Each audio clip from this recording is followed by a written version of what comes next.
Hello friends. दोस्तों, आज हम बात करने जा रहे हैं सृष्टि चक्र के बारे में।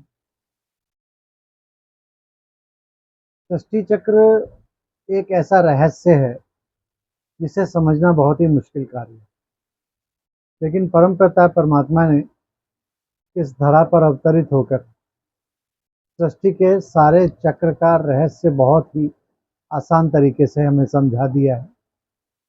और इसको हमारे यहाँ ब्रह्मा कुमारीज में बहुत ही आसान तरीके से समझाया जाता है। दोस्तों, शास्त्रों में लिखा है कि पूरा का पूरा सृष्टि चक्र जो है वो लाखों वर्ष का है। लाखों वर्ष उसमें सतयुग के भी बता दिए और त्रेता के भी बता दिए, द्वापर के भी, और कलयुग में भी कह दिया कि अभी 40,000 वर्ष अभी भी कलयुग में बाकी हैं। लेकिन दोस्तों, आप अगर देखो कि इस समय कितनी पाप की अति हो चुकी है, और गीता में भी लिखा हुआ है कि यदा यदा ही धर्मस्य, यानी जब जब धर्म की हानि होगी मैं इस धरा पर अवतरित होऊंगा। तो अब इतनी ज्यादा धर्म की हानि हो चुकी है, इससे ज्यादा क्या धर्म की हानि होगी कि पिता पुत्र के खून का प्यासा है, या तो माँ और बेटे के संबंध में भी ये हो गया है कि माँ और बेटा भी माँ के खून कर देता है। एक 3 साल की बच्ची का रेप हो जाता है, और विकारों का इतना ज्यादा प्रभाव सब पर हो गया है कि बुद्धि में सिर्फ विकार ही विकार घूम रहे हैं। तो दोस्तों, ये पाप की अति है, क्लाइमेक्स है, और इसके बाद परिवर्तन तो डेफिनेटली होना ही है। और इसी को परमात्मा ने कहा है यदा यदा ही धर्मस्य, यानी ये परमात्मा धरती पर अवतरित होने का समय हो चुका है। तो इसको हम आरंभ से समझने की कोशिश करेंगे। जैसे सिर्फ हिंदू शास्त्रों में ही लिखा है कि पूरी सृष्टि जो है लाखों वर्ष की होती है, और किसी भी शास्त्र में सृष्टि चक्र को लाखों वर्ष का नहीं बताया है।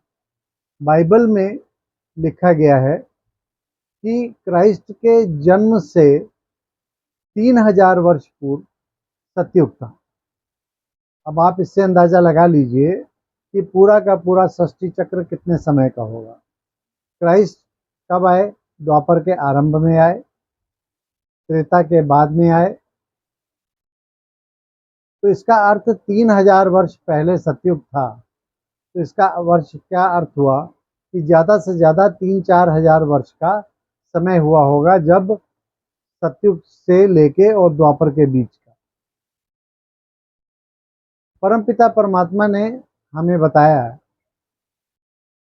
कि ये सारा का सारा सृष्टि चक्र सिर्फ 5,000 वर्ष का होता है, और चार के चारों युग जो होते हैं, सतयुग, त्रेता, द्वापर और कलयुग, ये 12,500 वर्ष के होते हैं।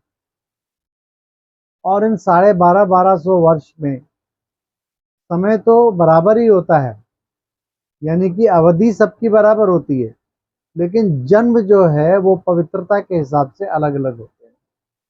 जैसे सतयुग में जो होते हैं, सतयुग में मनुष्य की जो आयु है वो देवता समान होते हैं, पवित्र होते हैं, सतो प्रधान होते हैं, और वो सूर्यवंशी कहलाते हैं। तो उनकी प्रत्येक मनुष्य की उम्र जो है वो 150 वर्ष होती है, और उनकी अकाले मृत्यु नहीं होती। ये सबसे लंबी उम्र मानी जाती है। आज के युग में 150 वर्ष की उम्र तक एक तो व्यक्ति जीवित ही नहीं रह सकता। अगर रह भी जाएगा तो उसके शरीर की क्या हालत होगी, आप इसका अंदाजा लगा सकते हैं। तो वो जो देवता सूर्यवंशी होते हैं, और उनकी उम्र जो है 150 वर्ष होती है, उनकी अकाले मृत्यु नहीं होती, और वो अपनी इच्छा से अपना शरीर छोड़ते हैं। तो इस हिसाब से सतयुग में सिर्फ 12 जन्म होते हैं। उसके बाद त्रेता आता है, तो त्रेता में क्योंकि वो सूर्यवंशी से चंद्रवंशी बन जाते हैं, 16 कला से 14 कला हो जाते हैं, दो कुछ परसेंट उसमें विकार आने आरंभ हो जाते हैं और उसके कारण से जन्म जो जीवन की आयु है वो 150 वर्ष से 125 वर्ष रह जाती है और इसके कारण से उनके 12 जन्म होते हैं। इससे पहले मैं आपको गलती से बता गया कि सतयुग में 12 जन्म होते हैं। वास्तव में सतयुग में सिर्फ 8 जन्म होते हैं और त्रेता में 12 जन्म होते हैं। इसके पश्चात ये ढाई हजार वर्ष का आधा कल्प पूरा हो गया, सृष्टि चक्र आधा घूम गया। इसके बाद द्वापर आता है 2500 वर्ष के बाद में, ये भी 1250 वर्ष का होता है। यहाँ पर सिर्फ 16 के बजाय 8 कलाएं रह जाती हैं। तो 8 कलाएं रहने के कारण उनकी आयु कम हो जाती है और उनके जन्म ज़्यादा होते हैं, क्योंकि जब आयु कम होगी तो जल्दी जल्दी मनुष्य जन्म लेगा। तो द्वापर में उम्र जो है वो 80 वर्ष के लगभग रह जाती है और उनके 42 जन्म होते हैं। और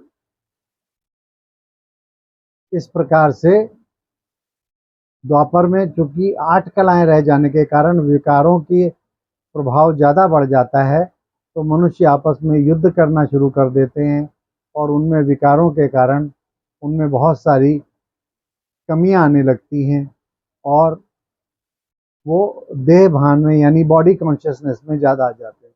जबकि सतयुग और त्रेता में जो देवता होते हैं वो सोल कॉन्शियस स्टेज में ज़्यादा रहते हैं। इसके पश्चात जब द्वापर ढाई ढाई 1250 वर्ष का पूरा होता है, तो अंतिम 1250 वर्ष में कलयुग में यही जन्म जस्ट डबल हो जाते हैं और क्योंकि आयु जो है वो 60 से भी कम या 60 की एवरेज में रहती है। तो इस प्रकार से कुल मिलाकर जो 5000 वर्ष का सृष्टि चक्र होता है, मनुष्य आत्माएं उसमें 84 जन्म लेती हैं, जबकि शास्त्रों में लिख दिया है कि बढ़ा चढ़ाकर कि 84 लाख योनियां या 84 लाख जन्म होते हैं, जो कि संभव नहीं है और इनका हिसाब किताब भी रख पाना असंभव है। पूरा का पूरा सृष्टि चक्र जो है इसको हम इस तरीके से समझ सकते हैं कि जैसे घड़ी चलती है उसको हम दो तरीके से समझा सकते हैं। एक तो होता है सर्कल और एक होता है साइकिल। सर्कल में सिर्फ एक चक्र ऐसे घूमता है और उसके बाद वो बंद हो जाता है, लेकिन साइकिल जो होता है यानी साइक्लिक जो होता है उसमें एक चक्र कंप्लीट होता है, वो फिर चालू हो जाता है, फिर चालू हो जाता है। उसी तरह सृष्टि चक्र जो है वो 5000 वर्ष का पूरा होने के बाद फिर नए सिरे से सतयुग से आरंभ होता है, यानी कि कलयुग जब समाप्त होता है तो कलयुग समाप्त होने के बाद फिर सतयुग आता है, दुनिया फिर सतो प्रधान हो जाती है, पवित्रता फिर अपनी चरम सीमा पर होती है और फिर धीरे धीरे उनका गिरना आरंभ होता है, उनकी तमो प्रधानता शुरू हो जाती है।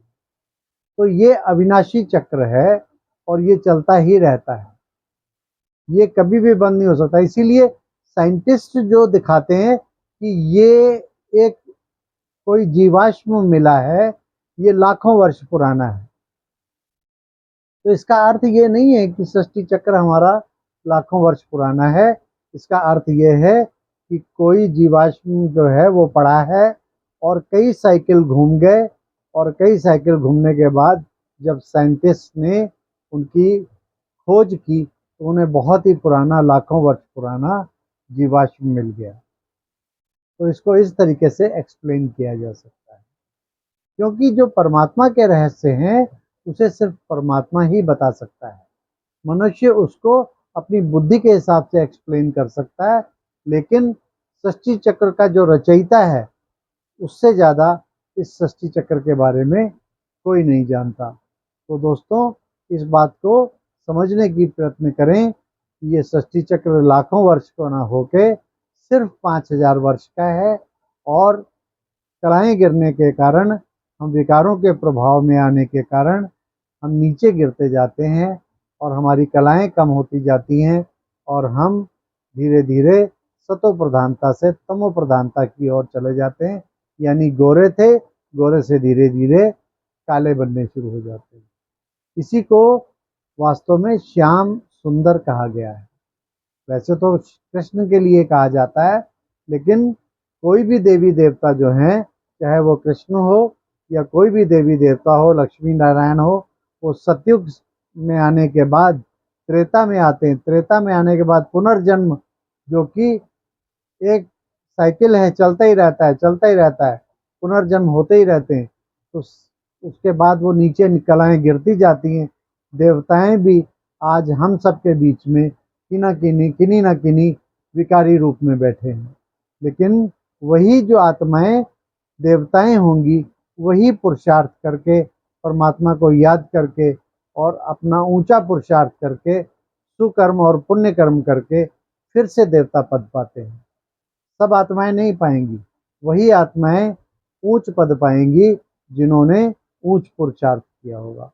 तो दोस्तों, इस रहस्य को समझें और रहस्य को समझकर जो हमने अपने दिमाग में शास्त्रों के हिसाब से पुराने ख्यालात अपने अंदर बैठा रखे हैं, पुरानी मैल जो हमारे दिमाग में जमी पड़ी है, उसको साफ करें, धूल को हटाएं, तो आपको सारा रहस्य बिल्कुल साफ सुथरे तरीके से अच्छी तरह से समझ में आने लगेंगे। अच्छा दोस्तों, ओम शांति।